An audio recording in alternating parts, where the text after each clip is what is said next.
ქალბატონი თია ზულუკიანი. თიას მე მგონი რომ საკმაოდ ცნობილი და მიუხედავად იმისა რომ ესეთი გამხდარი და ხრუკი ქალბატონია ძალიან მებრძოლი და ძალიან მაგარი ქალბატონი გახლავთ. მე პირადად უდიდეს პატივს ვცემ და ძალიან მიყვარს ქალბატონი თია. ეს გახლავთ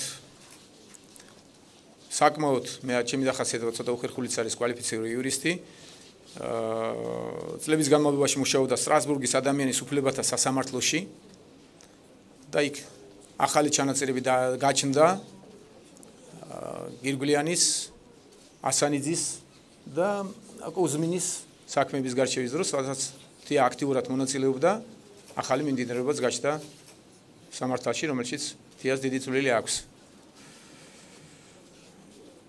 საკუთარი ნებით გადადგა, როდესაც სტრასბურგში მუშაობდა, რამდენადაც მას ჰქონდა ძალიან კარგი ადგილი, ძალიან თბილად გზნობდა თავს და ძალიან კარგ სპეციალისტად ითვლებოდა სტრასბურგში მოგეხსენებათ და მხოლოდ იმიტომ გადადგა, რომ მას აქტიური მონაწილეობა მიიღო თავისი ქვეყნის პოლიტიკურ ცხოვრებაში. და ეს უნდა დაუფასოთ, მე პირადად ძალიან მადლიერი ვარ ამისთვის. ძალიან აქტიურია, ძალიან ბევრს გვეხმარება. შიგნით გუნდში აქვს გამორჩეული ადგილი თქვათ იურიდიულ დეპარტამენტს ხელმძღვანელობს. გახლავთ ნაძალადევის მაჟორიტარობის კანდიდატი.